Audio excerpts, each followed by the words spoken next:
Hello and welcome to Let's Crack UPSC CSE. My name is Pratik Nayak and I welcome you all on the largest YouTube platform for civil service preparation. नमस्कार दोस्तों, आप सभी का स्वागत है let's crack UPSC CSE के platform के ऊपर। और मैं आपका साथी दोस्त प्रतीक नायक आपका स्वागत करता हूँ अनअकैडमी के प्लेटफॉर्म के ऊपर। लार्जेस्ट लर्निंग प्लेटफॉर्म है जहाँ पे हम लोग डिस्कस कर रहे थे एनसीईआरटी के टॉपिक्स को, और साथों साथ मैं आपको पढ़ा रहा था एनालिटिकल व्यू से एनसीईआरटी को कैसे पढ़ा जा सकता है। तो हमने एनसीईआरटी को डिस्कस किया था in the previous session, we had discuss the NCERT topics and मैंने आपको बताने की कोशिश की थी कि एनसीईआरटी को कैसे डील किया जा सकता है, राइट। तो उसमें चैप्टर नंबर 4 हम लोग डिस्कस कर रहे थे 600 बीसी से लेके 600 सीई तक के जो कल्चरल और फिलोसफिकल ट्रेडिशंस उभर के आए। और ये जो कल्चरल और फिलोसफिकल ट्रेडिशंस उभर के आए, इसी के अंदर में मैं आपको पढ़ा रहा था पिछले क्लासेस के अंदर द राइज ऑफ बुद्धिज्म, है ना। तो मूलतः से हमको यही देखना है कि 600 बीसी का जो पीरियड है उसमें बुद्धिज्म का राइज कैसे हुआ, और उसमें वैदिक ट्रेडिशंस का एक फैक्टर मैंने आपको बताने की कोशिश की थी कि भाई वैदिक ट्रेडिशंस एक ऐसे ट्रेडिशंस थे, they were partially responsible behind the rise of Buddhism and Jainism as well, है ना। तो काफ़ी इंटरेस्टिंगली हम लोग ने ये सेशन को कवर किया था, मतलब पिछले क्लास के अंदर, जहाँ पे मैं आपको बताने की कोशिश कर रहा था कि किस तरह से जो वैदिक सभ्यता की जो संस्कृति थी और उसके अंदर जो डेवलपमेंट हुआ, उसने किस तरह से नई फिलॉसफीज को जन्म दिया, क्योंकि फिलॉसफीज हमेशा इमर्ज होती रहती है। और मैंने आपको ये भी बताया था कि ये जो इमर्जेंस ऑफ फिलोसफिकल डेवलपमेंट है, इसी के अंतर्गत हमने आपके यहाँ पे क्रोनोलॉजी भी देखी थी सर, ठीक है ना। तो अगर आप याद करिए तो क्रोनोलॉजी के अंतर्गत मैंने आपको बताने की कोशिश की थी कि जब एंशिएंट रिलीजियस प्रैक्टिसेस की और बिलीफ सिस्टम को देखेंगे तो वैदिक ट्रेडिशन सबसे पहले आएंगे, और वैदिक ट्रेडिशंस के अंतर्गत भी हमको क्या मिल रहा है, अर्ली वैदिक और लेटर वैदिक, ऐसे दो प्रकार के ट्रेडिशंस दिखेंगे। अर्ली वैदिक ट्रेडिशंस कब से शुरू हो रहे हैं, तो early Vedic tradition starts from 1500 to 1000 BC, 1500 से 1000 बीसी के बीच में। और जो लेटर वैदिक ट्रेडिशंस है वो कब हो रहे हैं, 1000 से लेके 600 बीसी तक। इनफैक्ट मैंने आपको बताया था कि इस समय के दौरान रिचुअल्स की कहानी कैसे चलती है, इनफैक्ट कर्म के सिद्धांत के ऊपर किस तरह से बोला जाता है, इसमें टाइप ऑफ गॉड के बारे में बताया था। हमने कल अग्नि के बारे में पढ़ा था कि अग्नि का इंपॉर्टेंस क्या है और अग्नि को क्यों वर्शिप किया जाता था इन दिस ट्रेडिशंस। इनफैक्ट घुमा फिरा के हमको एक चीज़ मिल रही थी कि इस पीरियड के समय पे सेक्रीफाइसेस बहुत बढ़ रहे थे, अलग प्रकार के कर्मकांड थे, एंड इसी के कारण there was a class of people who actually thought कि हमको यहाँ से बाहर जाना चाहिए, we should follow a different way of worshipping and that is the realising truth, है ना। तो जीवन की सच्चाई क्या है, घुमा फिरा के आपको यही चीज़ दिखेगी कि इंसान का गोल क्या है सर, है ना। फिलॉसफी का डेवलपमेंट क्यों होता है, क्योंकि इंसान को अपने गोल के ऊपर पहुंचाना है। तो कॉमन मैन को अलग अलग प्रकार के प्रश्न थे, मैं कौन हूँ, मैं कहाँ हूँ, मेरा जन्म क्यों हुआ है, मैं क्यों यूपीएससी की तैयारी कर रहा हूँ, मैंने आपको कल भी बताया था सर, ठीक है। तो इसी के अंतर्गत 4 पड़ाव भी थे, हमने आपको बताया था। तो एक पड़ाव था अर्थ का, अर्थ के अंतर्गत कहा गया कि पैसा आप मटेरियलिस्टिक प्लेजर को गेन करिए, कोई दिक्कत नहीं है। दूसरा है धर्म, अपनी ड्यूटी को फॉलो करिएगा सर, है ना। धर्म का मतलब ये नहीं कि कर्म कांड करिए, पूजा पाठ करिए, धर्म का मतलब होता है ड्यूटी। एक्चुअली एंशिएंट इंडिया के अंदर ये शब्द आपको बहुत ही कॉमन दिखेगा, इन multiple literature traditions you will find the word धर्म। धर्म का मतलब जैसे आप बोला जाता था कि राजा को राज धर्म फॉलो करना चाहिए, एक शिक्षक को शिक्षक का धर्म मतलब एक टीचर के गुरु का धर्म फॉलो करना चाहिए, विद्यार्थी को विद्यार्थी धर्म फॉलो करना चाहिए सर, ठीक है ना। तो अर्थ धर्म, तीसरा आपको दिखेगा काम सर, है ना, जो फिजिकल प्लेजर और वो है, और लास्ट इज मोक्ष, है ना। तो घुमा फिरा के कॉमन मैन को यहाँ पे ही प्रश्न थे कि भाई मुझे ये कब में अचीव होगा सर, है ना, well I will achieve liberation. तो इसी में सबने अपने अपने रास्ते दिए, अपने अपने पाथ बताए, कहा कि इस तरह से मोक्ष आपको मिल सकता है। इसी की कंडीशंस में हमको पता चल रहा है कि वैदिक ट्रेडिशंस का जब डेवलपमेंट हुआ और लेटर वैदिक पीरियड के बाद जब 600 बीसी का जब पीरियड आता है, तो इसी पीरियड के समय पे पूरे विश्व के अंदर अलग अलग प्रकार के फिलोसफर्स उभर के आए थे, है ना। तो we find new thinkers come into the picture. यही थिंकर्स थे जिन्होंने अलग अलग रास्ता दिखाया। टोटल 350 से ज्यादा संप्रदाय आपको दिखेंगे। इसी के अंदर से we come to know about Buddha, इसी के अंदर से we come to know about Mahavir, इसी के अंदर से we come to know about Ajit Keshakambalin करके एक और थिंकर थे, अभी इनको एनसीईआरटी में दिया गया है, मैं आपको इनके बारे में डिस्कस कराऊंगा सर, ठीक है ना, कि बुद्धा का, महावीर का, अजित का क्या इंपॉर्टेंस था। इनफैक्ट एक और थिंकर थे Sanjay, you will also find a thinker called as Makali Ghoshal. तो ऐसे मल्टीपल आपको लोग दिखेंगे, आपको इतने सारे लोग दिखेंगे जो अलग अलग विचारधारा को लेके चल रहे थे, जो वैदिक ट्रेडिशन से अलग थे सर, है ना। उसमें बुद्धिज्म जो है, बुद्धिज्म एक अलग प्रकार से डेवलप हुआ, जैनिज्म एक अलग प्रकार से डेवलप हुआ, बाकी सारे संप्रदाय उतने ज्यादा ग्रो नहीं कर पाए सर, ठीक है ना। तो हमने ऑलरेडी पिछले क्लास के अंदर देख लिया है कि फर्दर डेवलपमेंट होता है and over a period of time around 200 BC तक आते आते 200 बीसी से लेके 0 और 0 से लेके 300 सीई तक का जो पीरियड था, इस पीरियड में तो क्रांति हो जाती है। और क्या क्रांति होती है, we come to know the rise of Vaishnavism will take place. हमको पता चलता है कि यहाँ पे वैष्णव संप्रदाय का उदय हुआ। इसी पीरियड में शैविज्म का भी ग्रोथ होता है। खैर शैविज्म का ओरिजिन तो हम लोग कह सकते हैं कि इंडस वैली सिविलाइजेशन में भी था, क्योंकि इंडस वैली सिविलाइजेशन में हमने एक सील के बारे में बात किया था जिसका नाम था पशुपति सील। याद आया बच्चों को सर? ठीक है ना, तो आप याद करेंगे पिछले क्लास के अंदर आपको मिल जाएगा। पर शैविज्म एक प्रॉपर संप्रदाय के समय पे, इस पीरियड के समय पे डेवलप हुआ। इनफैक्ट इसी समय के दौरान बुद्धिज्म के अंदर दो संप्रदाय बन के आए सर, है ना। तो एक महायान बनता है और दूसरा कौन सा बनता है? हीनयान करके एक संप्रदाय बनेगा। इनफैक्ट हमको ये भी पता चलता है कि इसी पीरियड के समय पे we find the development of architecture forms will take place. तो आर्ट फॉर्म्स बनते हैं। ये आर्ट फॉर्म्स के अंतर्गत स्तूप बिल्डिंग बनने की शुरुआत होगी बुद्धिज्म के अंदर, बुद्धा के इमेजेस बनने की शुरुआत होगी, and will also find temple architecture will be developed, है ना। तो ये काफी कल्चरल डेवलपमेंट है। आज तो हम लोग अभी देखने वाले हैं कि किस तरह से वैदिक ट्रेडिशंस के अंतर्गत जब उपनिषद कंपाइल किए गए, किसका कंपाइलेशन है? उपनिषद का कंपाइलेशन है, उसने ये नई फिलोसफीज को जन्म दिया सर, ठीक है ना। कि what factors were responsible behind the rise of the new philosophies, उसमें उपनिषद का क्या रोल प्ले है उसके ऊपर चलेंगे। बट बिफोर प्रोसीडिंग फर्दर मैं आपको फिर से इन्वाइट करना चाहूंगा हमारे अनअकैडमी के प्लेटफॉर्म के ऊपर। पेड कोर्सेज चला रहा हूं मैं, इनफैक्ट है ना, आप देखोगे तो सब्सक्रिप्शन वाले कोर्सेज आपको मिल जाएंगे, मेरी प्रोफाइल के अंदर आपको लिंक मिलेगी। इसके अंदर मैं कॉम्प्रिहेंसिवली हिस्ट्री ऑप्शनल करवा रहा हूँ। Paper 1 we have already launch, soon in the process of launching paper 2.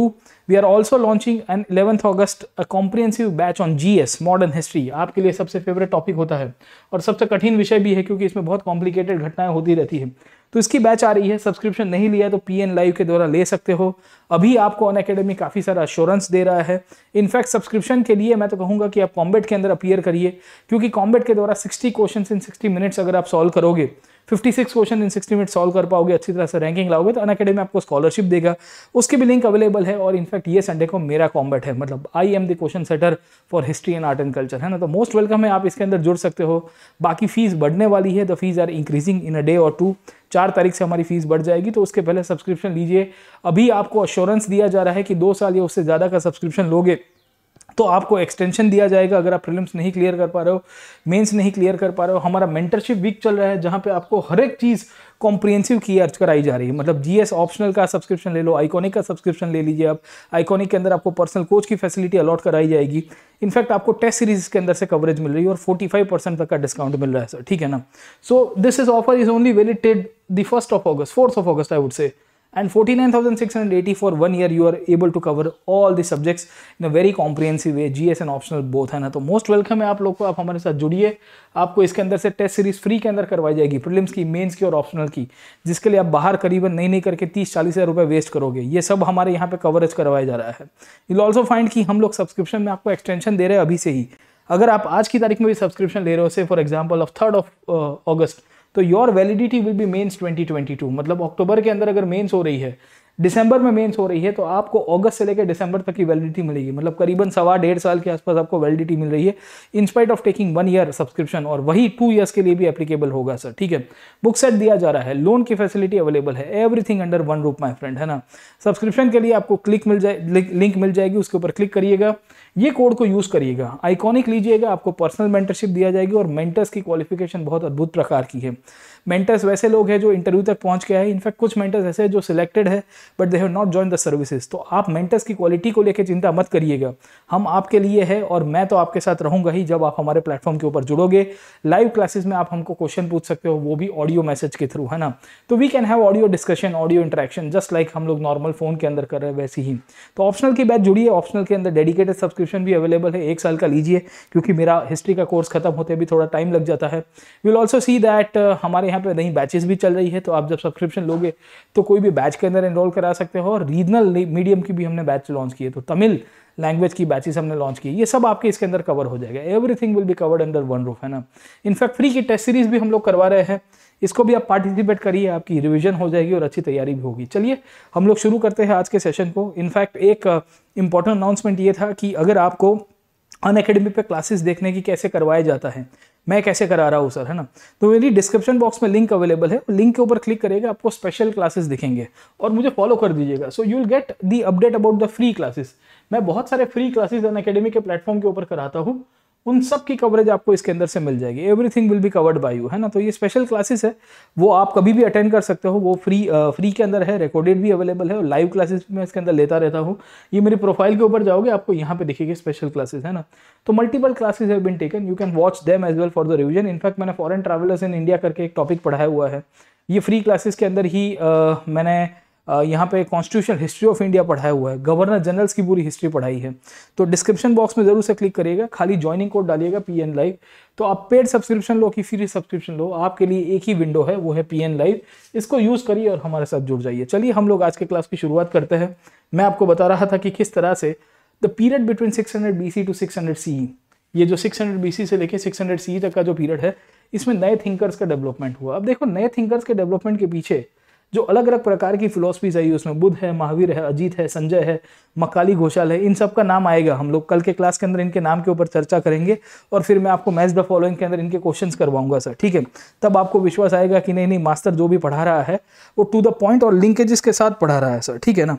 सो इन सब के बेसिस के ऊपर जब हम लोग समझने की कोशिश करते हैं तो वी सी दैट ये जो बुद्धिज्म जैनिज्म का डेवलपमेंट हुआ, उसके पीछे एक तो सेक्रीफाइसेस बहुत बड़ा एक फैक्टर बोला गया है। सेक्रीफाइसेस के अंतर्गत मैंने आपको बताया कि जो बेसिकली इंडिविजुअल सेक्रीफाइसेस होते थे, कलेक्टिव सेक्रीफाइसेस होते थे, this became one of the reaction from certain class of the society sir, ठीक है। इनफैक्ट बुद्धिज्म जैनिज्म के पीछे एक बहुत बड़ा फिलोसफिकल फैक्टर आता है, वो है उपनिषद का डेवलपमेंट, है ना। अब क्यों मैं उपनिषद बता रहा हूँ, क्योंकि उपनिषद आज हम लोग पढ़ेंगे and will be discussing the Vedic literature as well, कि how Vedic literature actually played a very important role in the rise of Buddha and Mahavira. Mahavir और बुद्ध की फिलॉसफी के अंदर जो वैदिक धर्म है, वैदिक सभ्यता है, वैदिक साहित्य का निर्माण हुआ है, उसने एक बहुत अद्भुत प्रकार का रोल प्ले किया है। तो मैं आपको उसको बताऊंगा लिंकेज करके कि कैसे उसको देखेंगे सर, ठीक है। तो कल के क्लास में बताया था कि it was a reaction against the sacrifices, है ना।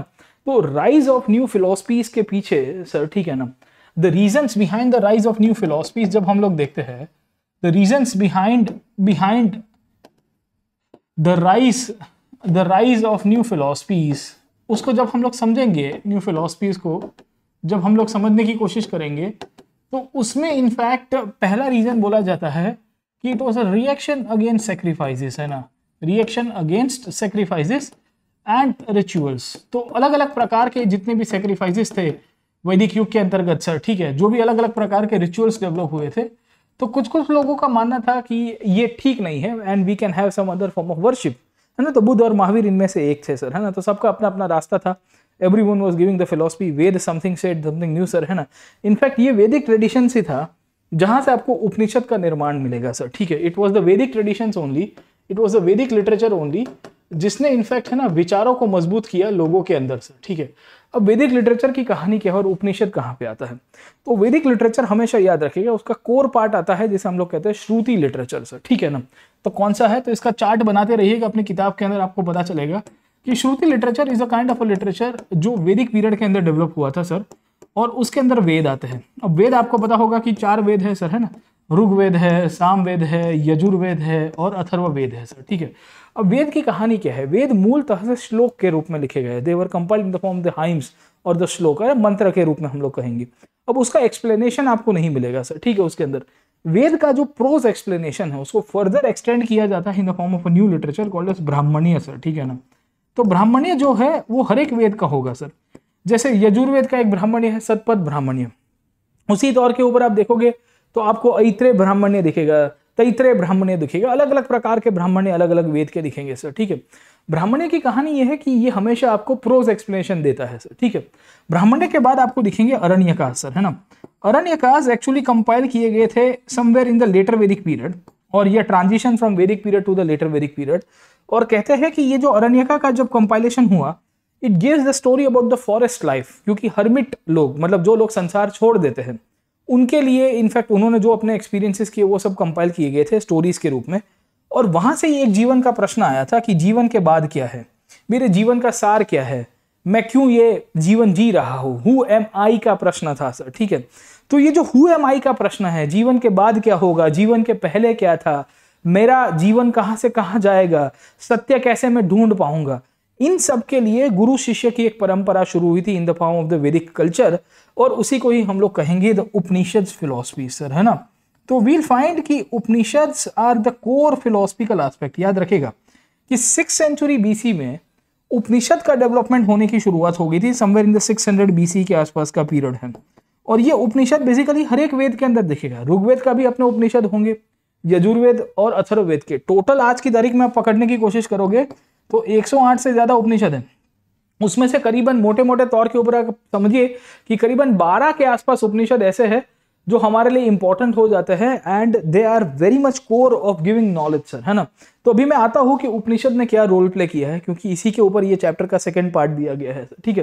तो एक तो श्रुति लिटरेचर आपको दिखेगा, उसमें ये 4 मुख्य आयाम दिख गए आपके, वेद, ब्राह्मण, अरण्यक एंड उपनिषद। उसमें उपनिषद की कहानी आपको पता होनी चाहिए कि क्या है, कौन से उपनिषद से क्या लिया गया था। और इनफैक्ट ये उपनिषद ही थे जिसने सोसाइटी के अंदर या कुछ गुरु शिष्यों की परंपरा के तहत रैशनैलिटी डालने की शुरुआत की। रैशनैलिटी का मतलब ये नहीं है कि पहले लोग बुद्धू हुआ करते थे, पर लोग अब तार्किक प्रकार के प्रश्न करने की शुरुआत करेंगे सर, ठीक है ना।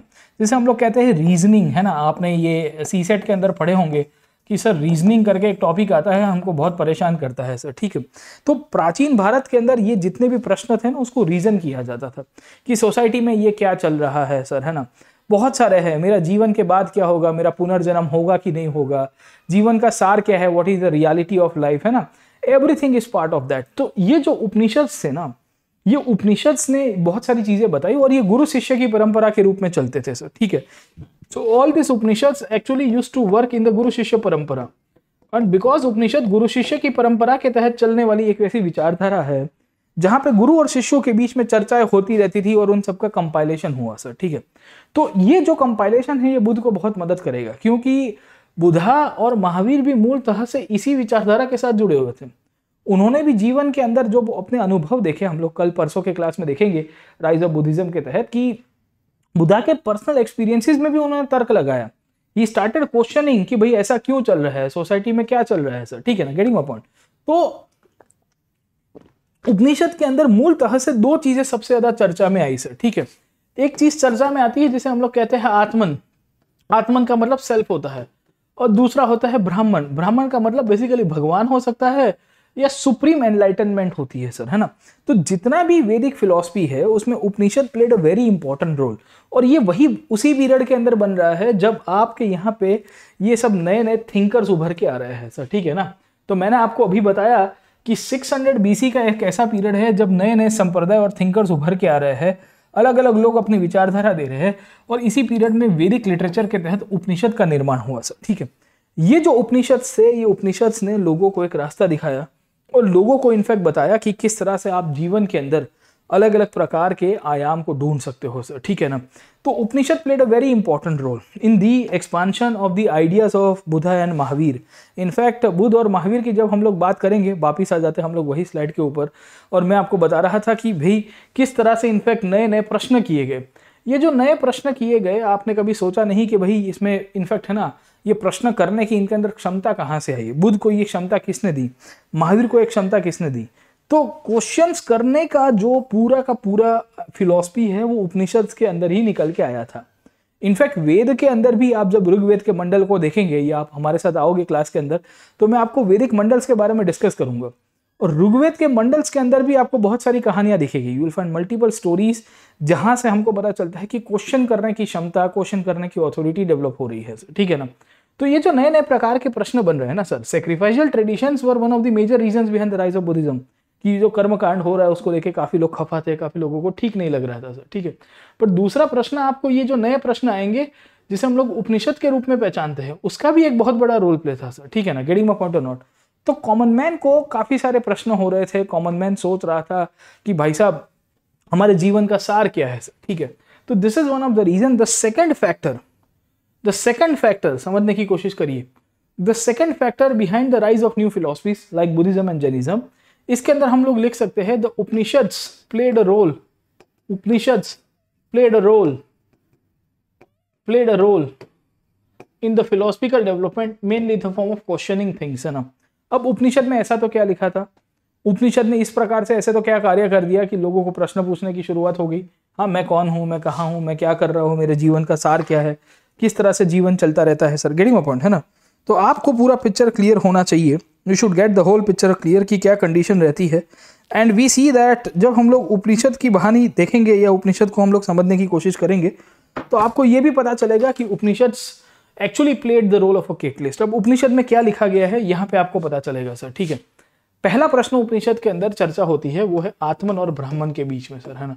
आत्मन का मतलब होता है सेल्फ और ब्राह्मण का मतलब होता है सुप्रीम एनलाइटनमेंट, जिसी को ही इनफैक्ट काफी लोग गॉड के रूप में पहचानते हैं। काफी लोग कहते हैं कि ये सच्चाई है जीवन की सर, है ना। हम बहुत सारी मायाओं से घिरे हुए, we are actually surrounded by so many illusions of life and we are not able to realise our self. जिस दिन हमने हमें आपको रियलाइज कर दिया उस दिन हम लोग हायर नॉलेज में चले जाएंगे, और हायर नॉलेज से चले जाएंगे तो will achieve enlightenment in the form of ब्रह्म। हम कहते हैं ना कि ब्रह्म ज्ञान हो गया सर, है ना, हम खुद ही ब्रह्म बन गए सर, है ना। तो वो ये शंकराचार्य करके आपको एक गुरु दिखेंगे सर, है ना, बहुत बड़े थिंकर हो गए सर। तो जगत गुरु शंकराचार्य जी इसके ऊपर एक कोट देते हैं कि जगत मिथ्यम ब्रह्म सत्यम, है ना, कि जगत जो है आजू बाजू की जो दुनिया है वो सब मिथ्य है और ब्रह्म इज द ओनली रियलिटी, है ना, एवरीथिंग इज माया। मायावाद की फिलॉसफी है। तो 6th सेंचुरी बीसी में एक्चुअली मायावाद तो आया नहीं था, पर मायावाद के पहले बहुत सारे दर्शन निकल के आए थे। उसमें उपनिषद ने बहुत सारे दर्शन दिए थे। क्यों? क्योंकि गुरु शिष्य की परंपरा थी। ये गुरु शिष्य की परंपरा के अंतर्गत 3-4 प्रकार के प्रश्न बहुत चलते थे। पहला प्रश्न चलता था मीनिंग ऑफ लाइफ के लिए, कि मेरे जीवन का सार क्या है, what is the reality of my life, है ना, what is the crux of my life. In fact Upanishad जो है वो 2 प्रकार के ज्ञान की बात करता है।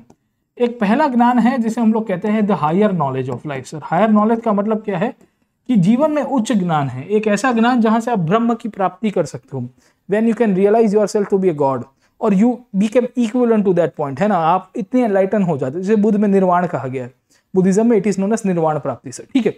तो एक हायर नॉलेज है। दूसरा आपको उपनिषद के अंदर लोअर नॉलेज दिखेगा, और ये कैसे पास ऑन होता है, तो ये गुरु शिष्य की परंपरा से ही होगा सर, ठीक है। तो गुरु और शिष्य के बीच में चर्चा होगी, शिष्य प्रश्न करेंगे, गुरु इनका जवाब देंगे, वहां से ही शिष्य को एनलाइटन मिलेगा। फिर उसके बाद दूसरी जनरेशन, तीसरी जनरेशन, चौथी जनरेशन, इस तरह से ये नॉलेज पास ऑन होते होते होते जैसे जैसे आप नॉलेज गेन करोगे तो eventually you will attain a supreme knowledge, and यही सुप्रीम नॉलेज को ब्रह्म के रूप में कहा गया है सर, ठीक है।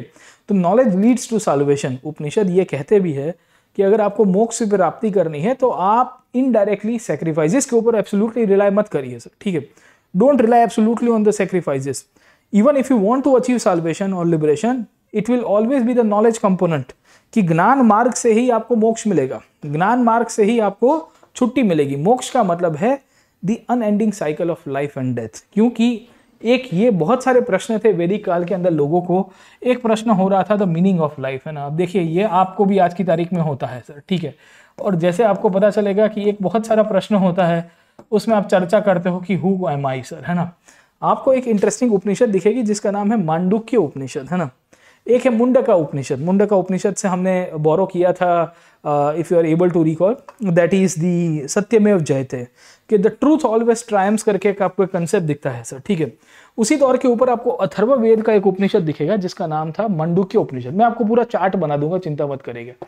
मंडूक्य Upanishad is part of Atharvaveda traditions, और उसके अंदर यह प्रश्न पूछा गया है मैं कौन हूं, और उसमें गुरु शिष्य के बीच में चर्चा होती है। उसमें बोला गया कि आप चौथे हो, you are the fourth one. अब फोर्थ का मतलब क्या होता है सर, ठीक है, कि आपका जो फिजिकल सेल्फ है ना, फिजिकल सेल्फ का मतलब क्या है कि आप जो शारीरिक रूप से हो वो चौथे हो। आप एक आत्मा के रूप में अलग से एग्जिस्ट करते हो, आपकी एक चेतना है अलग से एग्जिस्ट कर रही है। आप जब सो रहे होते हो तो आप अलग एक कंडीशंस में, एक ट्रैंक्विलिटी के स्टेज में चलते हो। और अभी जो है, जैसे मैं यहाँ पे खड़ा हूँ, I am the fourth entity of my self. प्रतीक नायक का ये चौथा रूप है सर, है ना। तो बहुत ही फिलोसफिकल डिस्कशंस होंगे, बट ये प्रश्नों से बुद्ध और महावीर बहुत प्रचलित हुए थे, और इनफैक्ट इसी प्रश्नों के जवाब भी इन्होंने दिए थे। बुद्धा और महावीर भी इनफैक्ट इसी प्रकार के क्वेश्चंस के द्वारा लोगों को ये समझाने की कोशिश कर रहे हैं कि जब कॉमन मैन को प्रश्न हुआ कि जीवन का सार क्या है, जीवन में क्या किया जा सकता है, what is the ultimate reality sir, है ना। Everything is actually part of the Upanishadic traditions as well sir, ठीक है। तो एक प्रश्न हुआ मीनिंग ऑफ लाइफ को लेके। इनफैक्ट दूसरा प्रश्न होता है the possibility of life after death. Upanishad के अंदर ये चर्चा बहुत हुई सर, है ना। बुद्ध और महावीर इसके ऊपर फिर टिप्पणी देंगे और कहेंगे कि नहीं, जीवन के बाद मृत्यु, मृत्यु के बाद जीवन है कि नहीं है, और किस तरह से होता है सर, ठीक है। तो काफी इंटरेस्टिंगली आपको यहाँ से प्रश्न देखने को मिलते रहेंगे। You will find multiple topics and questions जिसके थ्रू आप इसको आंसर कर सकते हो सर। गेटिंग माय पॉइंट, है ना। तो what do we see over here, we come to know about the points जो उपनिषदिक ट्रेडिशंस के अंदर डेवलप आ रहे हैं सर, ठीक है। कि भाई जीवन के बाद या मृत्यु के बाद क्या है सर, है ना, आफ्टर लाइफ का कंसेप्ट आपको दिखेगा। अब आप में से कितने लोग इनफैक्ट भारतीय इतिहास को, कल्चर को थोड़े जानते हैं, और आपको एक उपनिषद का प्रकार दिखेगा जिसे हम लोग बेसिकली कहते हैं कथा उपनिषद। यजुर्वेद करके जो यजुर्वेद है, यजुर्वेद करके जो वेद है उसी का ही पार्ट है उपनिषद सर, है ना, कथा उपनिषद। कथा उपनिषद में एक बहुत ही फेमस वार्ता है नचिकेत की और यमराज की सर, है ना। नचिकेत और यमराज के बीच में इनफैक्ट चर्चाएं हो रही है, और ये चर्चा के तहत नचिकेत जी जो है वो इनफैक्ट यमराज को बताते हैं कि मुझे जीवन के बाद क्या है या मृत्यु के बाद क्या है इसका मुझे जानकारी चाहिए सर, ठीक है ना। तो काफी इंटरेस्टिंगली चर्चा देखने को मिलेगी सर, है ना। जीवन के बाद मृत्यु है, और मृत्यु के बाद क्या पुनर्जन्म है कि नहीं है, इज देयर एनी रीबर्थ और नॉट सर, है ना। ये सब प्रश्न मैं आपको क्यों बढ़ा रहा हूँ, क्योंकि यही प्रश्न के आधारित बुद्ध अपनी फिलॉसफी देंगे। बुद्ध क्या कहेंगे, the meaning of life is what, दुखा। बुद्ध क्या कहेंगे, the meaning of life is sorrows. Buddha क्या कहेंगे कि जीवन में दुख ही दुख है सर, ठीक है। फिर उसके बाद दूसरा आता है the possibility of life after death. Buddh Upanishad से थोड़ा अलग जाएंगे, क्योंकि वो उपनिषद से ही नॉलेज लिया था उन्होंने सर, है ना। उनके जो पहले टीचर थे अलारे कल्म रामपुत्र आपको दिखेंगे, वो शिक्षक थे जो उपनिषदिक ट्रेडिशन से डेवलप हुए थे इसी पीरियड के समय पे। और उस टाइम पे बुद्ध ने in fact possibility of life after death के बारे में बताया कि yes there is every possibility of rebirth, है ना। अगर इंसान अच्छा कर्म नहीं करता है, अगर इंसान अच्छा कर्म नहीं करता है तो इवेंचुअली उसका रीबर्थ होता रहेगा, and unending cycle of life के अंदर आप घूमते रहोगे सर, ठीक है। अनएंडिंग साइकिल ऑफ लाइफ का मतलब क्या है कि एक नेवर एंडिंग साइकिल होगी जहां पे जन्म होगा, मृत्यु होगा, जन्म होगा, मृत्यु होगा, जन्म होगा, मृत्यु होगा सर, ठीक है। तो बुद्ध फिर उसको काउंटर करेंगे। बुद्ध कहेंगे कि नहीं, अगर आपको जीवन मृत्यु की साइकिल से बाहर निकलना है, if you want to actually come out from the life and death cycle, then you are suppose to follow the Ashtangika marg. मैं आपको कल पढ़ाऊंगा उसके ऊपर, आज तो मैं उपनिषद के ऊपर डिस्कशन कर रहा हूं। तो Upanishad played a very important role in the life of Buddha. Upanishad played a very important in the life of Mahavir. Upanishad played a very important role in the life of Ajit, Sanjay और Makali Ghoshal, multiple other philosophers and thinkers who emerge in 600 BC। छठी शताब्दी के समय पे जितने भी thinkers और philosophers उभर के आए, उन सब के जीवन में आपको इस प्रकार के उपनिषदिक ट्रेडिशंस, इस प्रकार की जो फिलोसफिकल डेवलपमेंट हो रही थी, उसने एक बहुत अद्भुत प्रकार का रोल प्ले किया है सर, ठीक है। समझ में आ रहा है आपको कि ये चीज आपको क्लियर होनी चाहिए कि उपनिषद के अंदर क्या क्या चर्चाएं हुई हैं। तो याद रखेगा कि Upanishad played a very important role because they started questioning certain ideas related to the life. और ये आइडियाज ऑफ लाइफ के अंतर्गत क्या था सर, मृत्यु के बारे में बताया। आइडियाज ऑफ लाइफ के अंदर क्या था कि रीबर्थ के बारे में बताया। आइडियाज ऑफ लाइफ के अंदर उपनिषद के अंदर क्या चर्चा की गई, उसके अंदर बोला गया कि हमारा कर्म क्या होगा सर। समझे कि नहीं समझे। तो इन सब का पॉइंट आपको पता होना चाहिए। And in fact meaning of life सबसे पहले उपनिषद के अंदर चर्चा की थी। तो ये जो मीनिंग ऑफ लाइफ है ये बहुत मैटर करता है, क्योंकि हर एक उपनिषद के अंदर ये बात होगी ही कि मैं कौन हूं, मैं कहां हूं, मेरा अस्तित्व क्या है सर। तो बुद्ध को भी यही चीज हुई थी ना। Even the same thing happened with Buddha. क्योंकि बुद्ध की जब हम लोग बात करेंगे, when we study the whole philosophy of Buddha, Buddha ने संसार छोड़ दिया था। आपने किताब के अंदर पढ़ा भी होगा कि he left his house at the Kushinagar, मतलब लुम्बिनी वाले रीजन में। कुशीनगर में तो खैर उनका मृत्यु हुआ। And when he left his kingdom, Shakya वंश वो छोड़ के गए।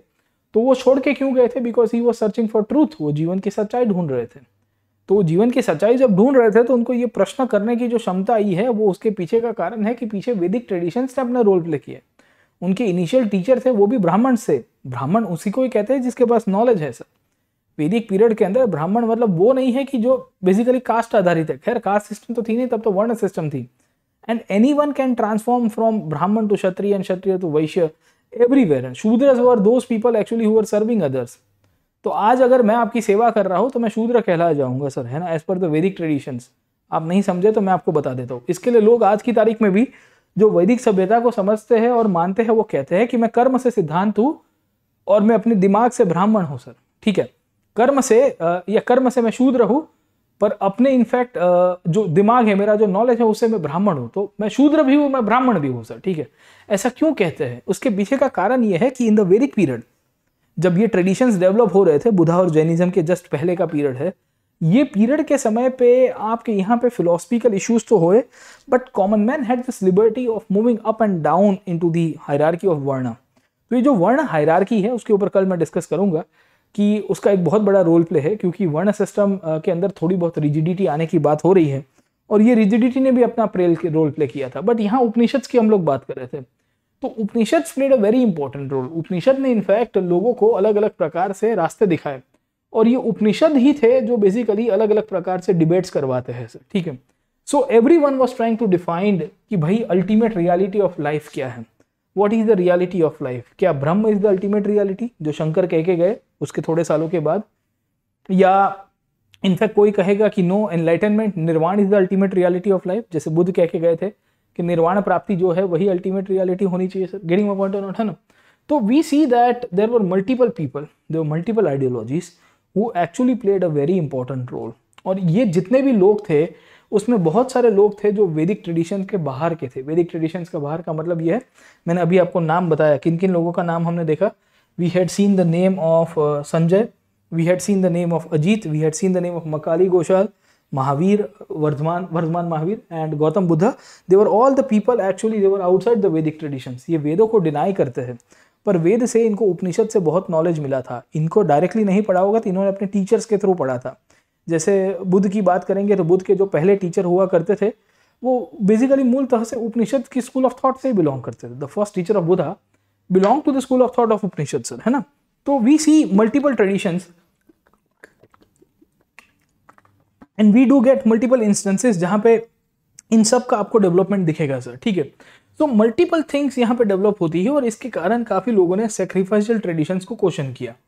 कहा कि सर ये जो वैदिक पीरियड के अंदर आप जो अलग अलग प्रकार की सैक्रिफाइसेस कर रहे हो ये कितनी हद तक सही है। अब होता क्या था सर, है ना, वैदिक पीरियड में होता ये था कि in the Vedic period at times many of the sacrifices lead to some kind of, I would say, animals which were actually killed in the form of some kind of आहुति। मतलब वो भी 100% नहीं था बट पार्शियल था sir, ठीक है। दूसरा क्या था कि in certain sections of the society ये जो सेक्रीफाइसेस थे उसको लोग एक रिएक्शन के रूप में देख रहे हैं, तो they were not accepting to this view point कि how come sacrifices takes place sir, है ना। तो इसके कारण क्या हुआ कि जो उपनिषद उभर के आए, ये उपनिषद के लोगों के द्वारा अलग अलग प्रकार की इनफैक्ट विचारधारा डेवलप होती है और उन्होंने नए क्वेश्चंस करने की शुरुआत की सर, ठीक है। तो आज मैं आपको पढ़ा रहा हूँ द रोल ऑफ उपनिषद्स। मैं आपको पढ़ा क्या रहा हूँ, the role of Upanishads in the philosophical developments, and इसने नए आइडियाज को कैसे जन्म दिया सर, ठीक है। तो पहला तो आपका राइज ऑफ न्यू फिलोसफीज के पीछे था सैक्रिफाइसेस जो हमने कल देखा।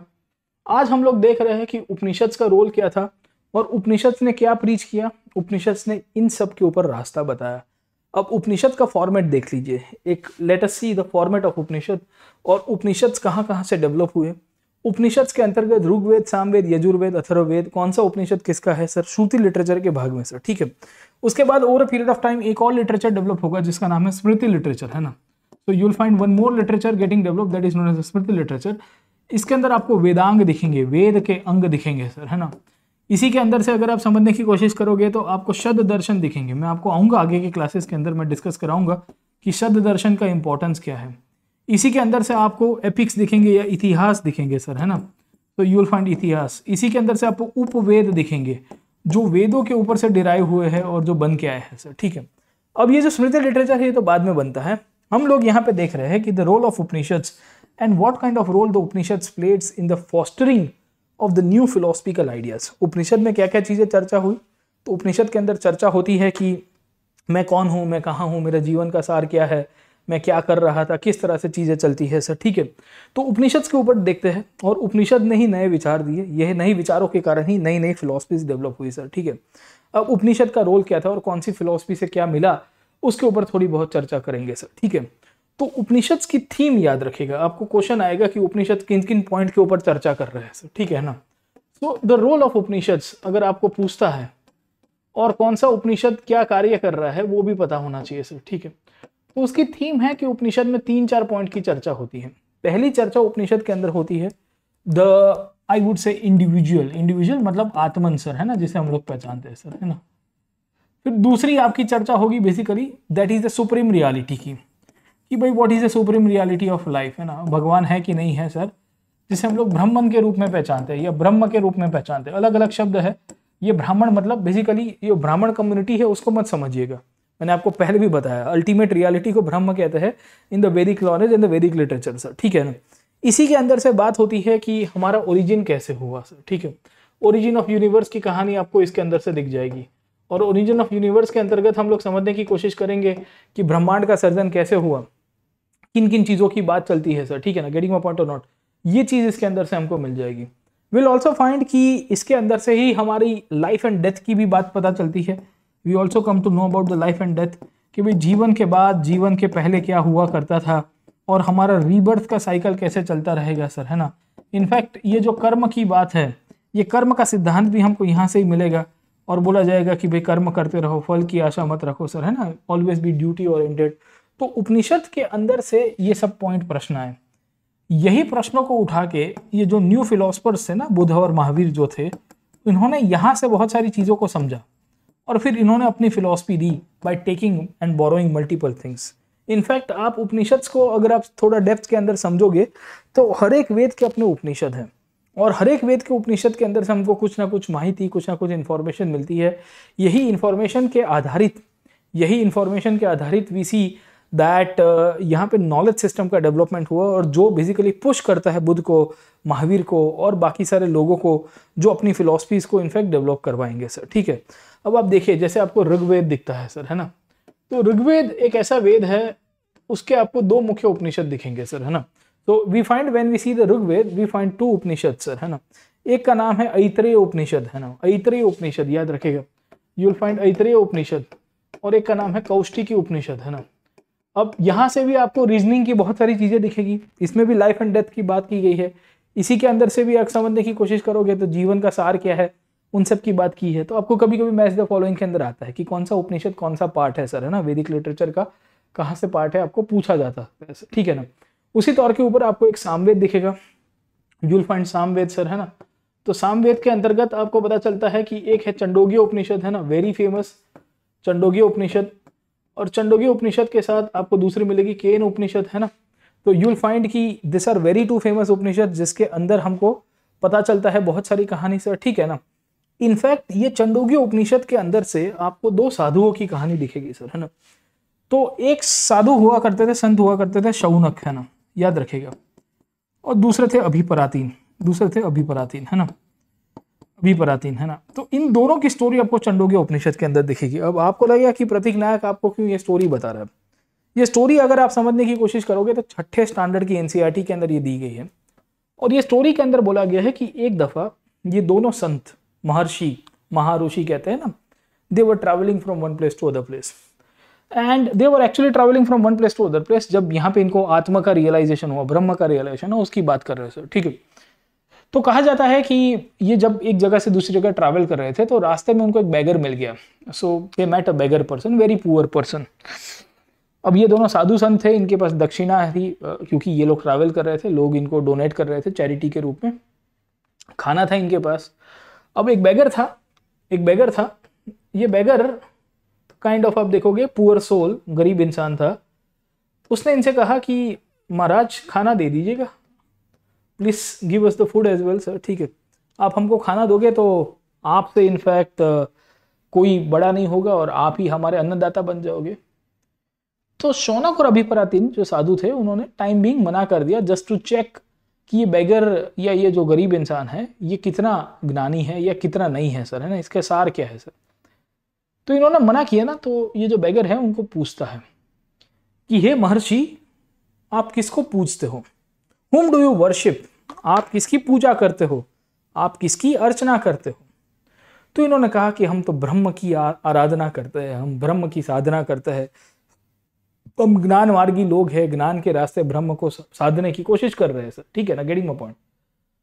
अब उन्होंने जब ये कहा तो ये जो बेगर था, ये जो गरीब इंसान था, इसने सामने ये दोनों महर्षियों को पूछा और कहा कि आपके हिसाब से ब्रह्म की व्याख्या क्या है। तो ये दोनों साधु लोगों ने कहा कि ब्रह्म is everywhere, Brahma is the ultimate reality, and Brahma is everywhere, Brahma is the ultimate reality. ब्रह्म सब जगह पे है, ब्रह्म इंसानों के अंदर भी बसता है, ब्रह्म इंसानों के अंदर भी बसता है। वो तो हम देख नहीं पाते, उनको समझ नहीं पाते, हम लोग माया से अंदर घिरे हुए हैं, इसके लिए ब्रह्म का एहसास नहीं होता। अब ये बेगर ने उनको वापिस प्रश्न पूछा, कहा कि महाराज आप ये कहते हो कि ब्रह्म सब जगह पे है, ब्रह्म हर एक कोण कण में है, ब्रह्म हर एक इंसान के शरीर में बसता है, तो मेरा शरीर भी ब्रह्म का शरीर है। आप मुझे अनाज पानी ना देके आप ब्रह्म को अनाज पानी नहीं दे रहे हो। समझ में आ रहा है कि नहीं आ रहा है? बहुत भारी फिलॉसफी है, it's a very high philosophy. हाँ, this is actually mention in the Chandogya Upanishad. Abhipratarin और शौनक की बुरी वार्ता है, छठे स्टैंडर्ड की एनसीईआरटी में एक बॉक्स दिया गया है, यहाँ तो मैं स्लाइड्स में नहीं डाल पाया, बट आपको समय मिले तो ये बॉक्स को पढ़िएगा। You will find very interestingly developments which are written in the Upanishadic thoughts, है ना, गेटिंग माय पॉइंट।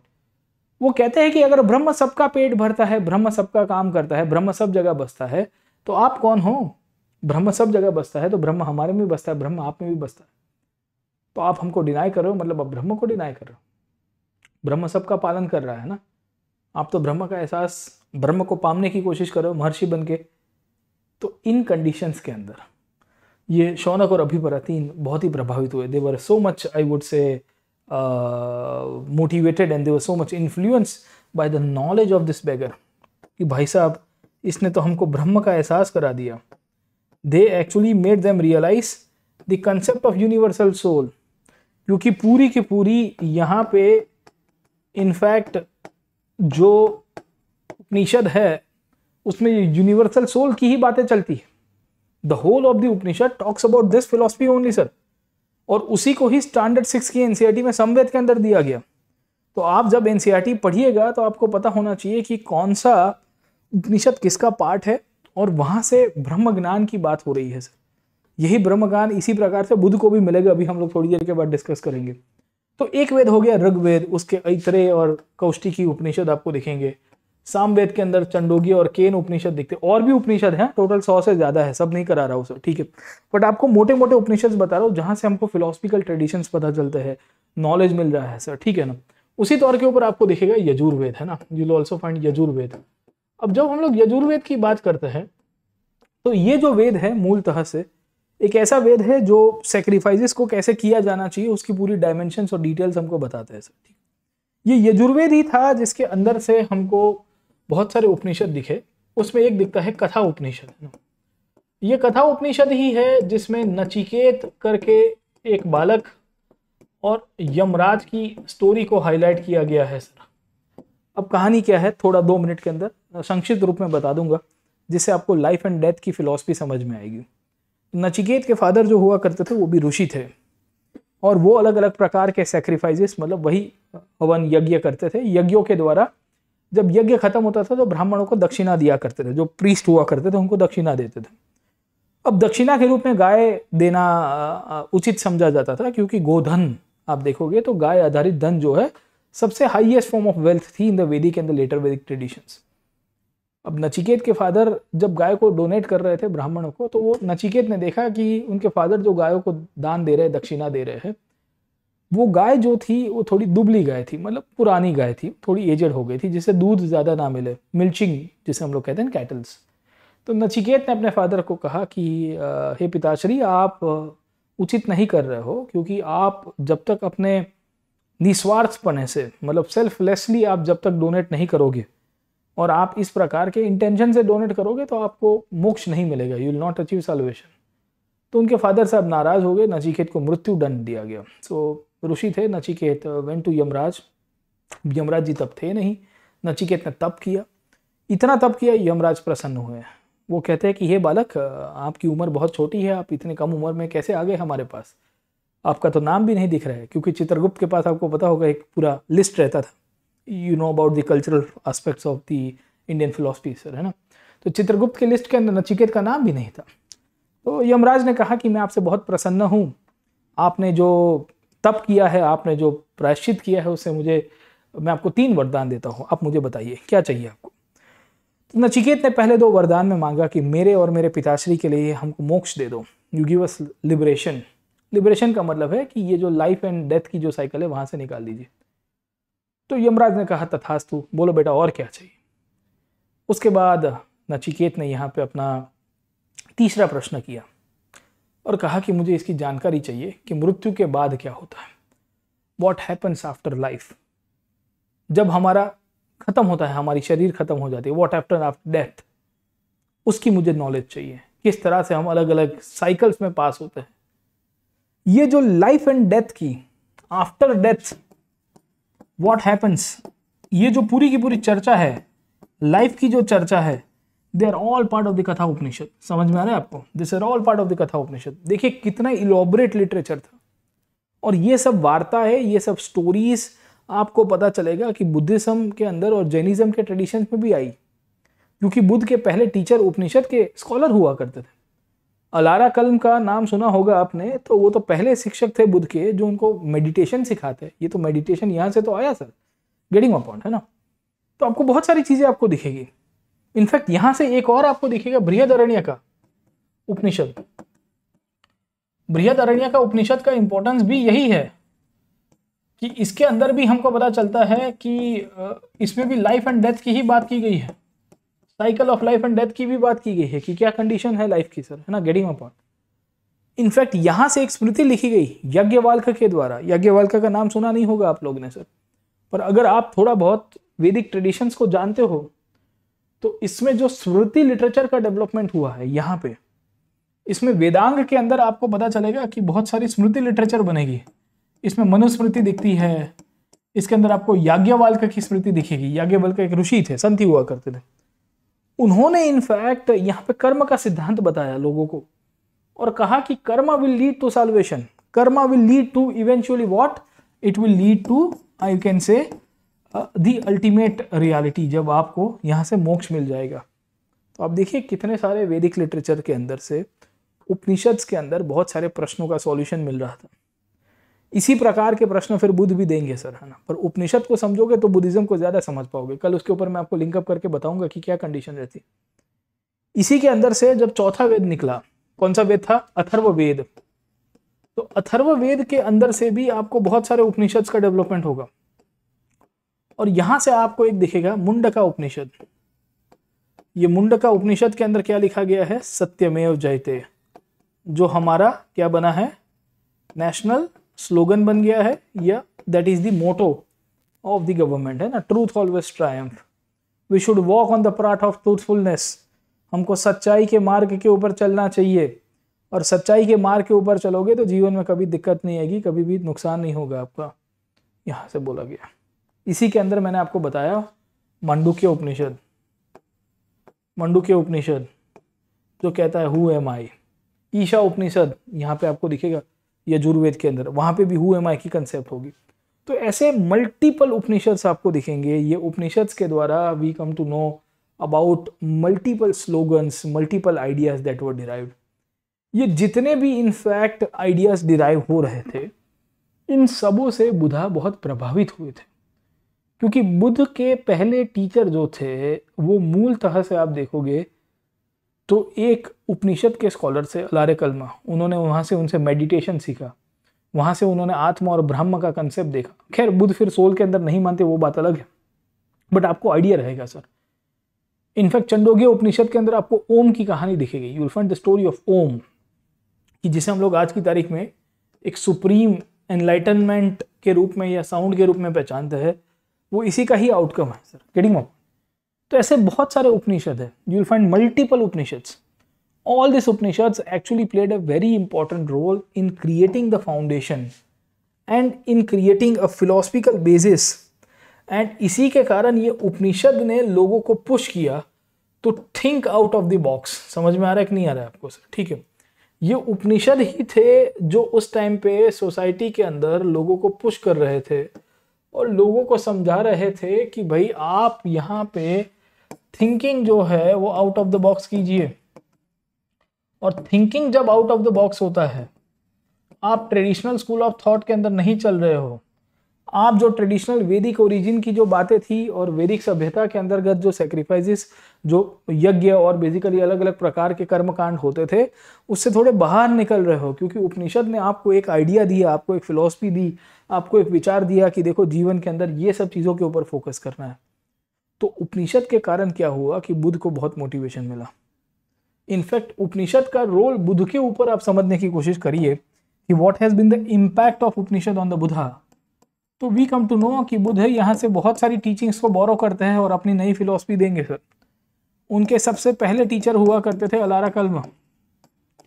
अलारा कल्म से बुद्ध ने इनफैक्ट मेडिटेशन सीखा, और मेडिटेशन अगर आप समझने की कोशिश करोगे तो ये उपनिषदिक थॉट से ही निकल के आया था।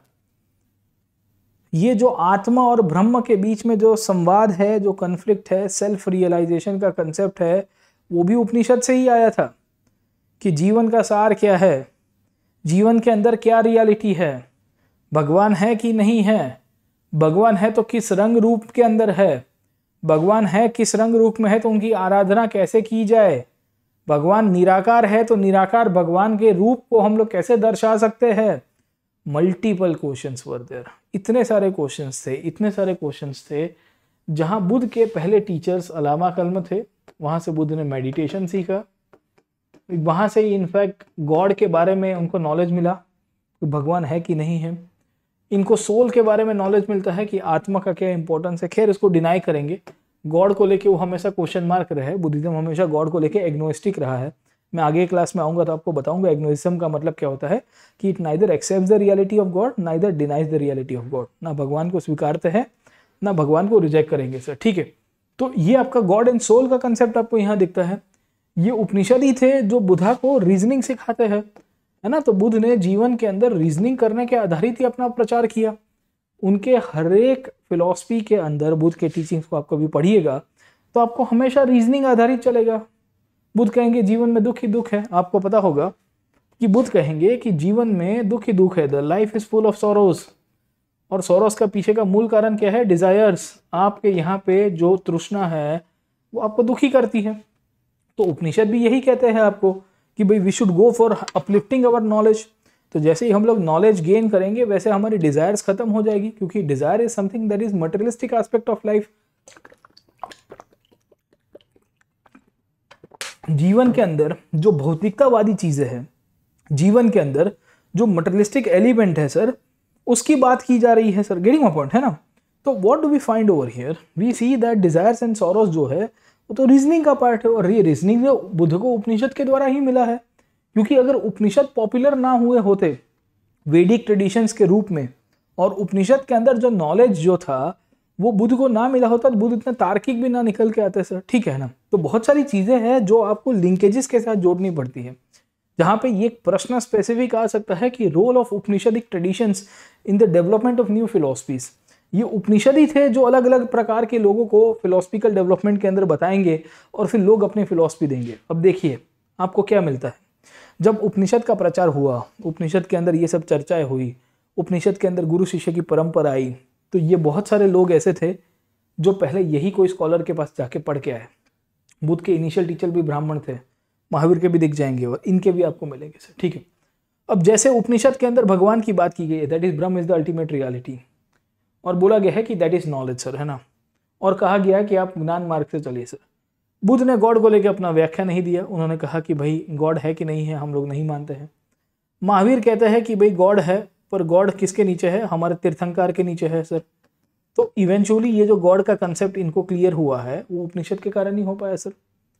आपको मकाली घोषाल दिखेंगे जो कहेंगे कि कर्म के अंदर मत मानो, हर एक चीज नियति के अंदर होती है, क्योंकि उपनिषद कहता था कि कर्म मार्ग के ऊपर चलो। पर एक फिलोसफर आया जो कहता है कि no my friend, it is always the niyati. नियति का मतलब है नसीब, नसीब में होगा तो मिलेगा वरना कुछ नहीं मिलेगा। आजीविका करके संप्रदाय दिखेगा आपको सर, ठीक है। संजय और अजीत जैसे लोग दिखेंगे जो इनफैक्ट अज्ञानवाद की बात करते हैं, they talk about the idea of Agyanvad sir, है ना, जो कहते हैं कि भाई हमको पता नहीं है, जब तक नॉलेज नहीं मिलेगा तब तक गेन नहीं कर पाएंगे सर, ठीक है। तो what do we find over here, when the 600 BC Upanishadic tradition developed, it created a quest for knowledge, and this quest for knowledge gave birth to new thinkers. These new thinkers had established around 360 different communities or sect that was actually able to push it through. और जब इन सब का development हुआ तो वहाँ से ही in fact पीछे आप समझने की कोशिश करोगे तो we see that the second urbanisation was going place. मैं आपको कल इसके ऊपर लेके जाऊँगा और इसके अंदर हम लोग देखेंगे कि न्यू फिलोसफीज के अंतर्गत आपके यहाँ पे जो सोसाइटी है वो सोसाइटी का भी अपना बहुत बड़ा रोल प्ले होता है। और सोसाइटी के अंतर्गत जो वर्ण सिस्टम मैं आपको बता रहा था, ये वर्ण के अंदर थोड़ी बहुत रिजिडिटी, ये रिजिडिटी के कारण भी जो सोशल मोबिलिटी का प्रश्न था वो भी इनफैक्ट यहाँ से उभर के आएगा सर, है ना। तो विल बी डिस्कसिंग टुमारो कि भाई societal conditions played a very major role in the development of new philosophies. घुमा फिरा के एक चीज मिलेगी कि उपनिषद ट्रेडिशंस के कारण इनफैक्ट ये जितने भी थिंकर्स आए they started debating and discussing. इन लोगों ने डिबेट और डिस्कशन करना शुरू कर दिए जीवन के आधारित जो भी प्रश्न थे उसके ऊपर से सर। और यही डिस्कशन और डिबेट के बेसिस के ऊपर से what do we see, the new thinkers give the new philosophies and eventually it culminated in the form of religion. समझ में आया कि नहीं आया? वो अल्टीमेटली धर्म के रूप में कन्वर्ट हो गया। उसमें बुद्ध और महावीर सबसे पॉपुलर रहे, बाकी सारे फिलोसफर्स ज़्यादा पॉपुलर नहीं रह पाए क्योंकि इनकी विचारधारा ऐसी थी जो उस टाइम पे मासेस को अट्रैक्ट नहीं कर पाई। क्योंकि हर विचारधारा मासेस को अट्रैक्ट कर पाए ऐसा ज़रूरी भी नहीं है। मकाली गोसाल हर एक बात नियतिवाद के साथ जोड़ेंगे तो इट्स एवरी टाइम पॉसिबिलिटी कि नियतिवाद में सब लोग ना स्वीकार पाए उनको, और उनको कहेंगे सर ठीक है ना कि भाई this is not right sir, getting my point है ना। तो आपको पूरा पिक्चर क्लियर रहना चाहिए, you should get the picture clear कि इनका क्या सिग्निफिकेंस रहा है, कैसे सिग्निफिकेंस रहा है। ये सिग्निफिकेंस के तहत आपको ये भी आइडिया रहना चाहिए कि इनके यहाँ पे जो डेवलपमेंट हुआ उसमें इनफैक्ट उपनिषद की क्या रोल प्ले रही है, उपनिषद की डेवलपमेंट कैसे रहती है। ठीक है, तो उपनिषद से आपको 3-4 प्रकार के क्वेश्चन आएंगे। आपको पहला क्वेश्चन आएगा the linkages of Upanishad, the linkages of Upanishad with Buddhism and Jainism. The rise of Buddhism and Jainism के पीछे लिंकेजेस का क्या कंडीशन है वो आपको पूछा जा सकता है। दे कैन आस्क यू कि what is the significance of the linkages between Buddhism and Jainism or the new philosophies and how Upanishad played a major role in the development of new philosophies, है ना। तो आपको लिखना पड़ेगा कि उपनिषद actually were part of the Vedic traditions and because they were part of the Vedic traditions they were actually discussed out in the Guru Shishya परंपरा। वहाँ से reasoning का development हुई and the main theme of Upanishads were based on the what? It was based on the individual, it was based on the self-realization, it was based on the Brahman, it was based on the universe origin, it was based on the life and death and rebirth, it was based on the karma. And multiple Upanishads gave the thought. These thoughts were given in the Aitra and Kaishtikya Upanishad, these thoughts were given in the Chandogya Upanishad, these thoughts were given in the Atharvaved Upanishad। ये अथर्ववेद के अंतर्गत आपको मंडूक्य and मंडोक उपनिषद, कथा उपनिषद, Brihadaranyaka Upanishad, multiple Upanishads के philosophical development हुए। और यही उपनिषद से नॉलेज गेन करके, यही उपनिषद से बेसिकली एक आधार बना के, यही उपनिषद के ऊपर से एक फाउंडेशन बना के नए नए थिंकर्स अपने विचार को लेके।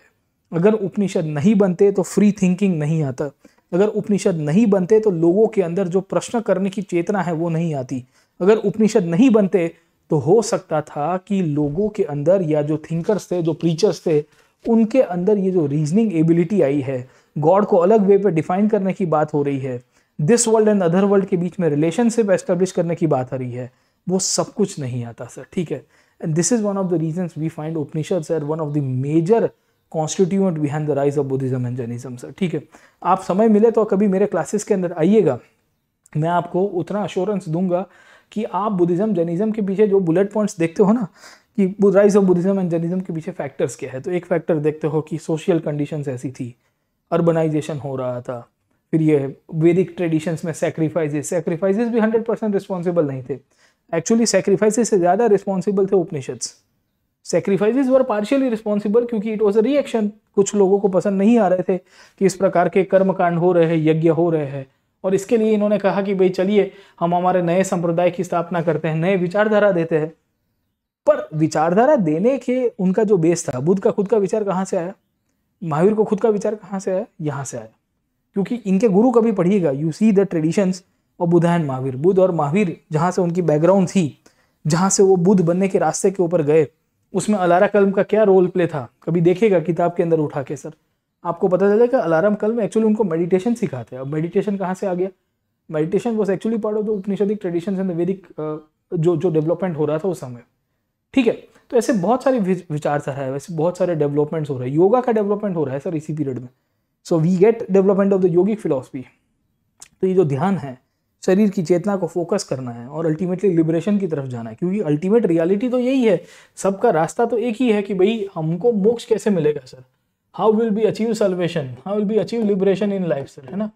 तो everyone had their own way of life, everyone had their own idea of life, everyone give this different path of life.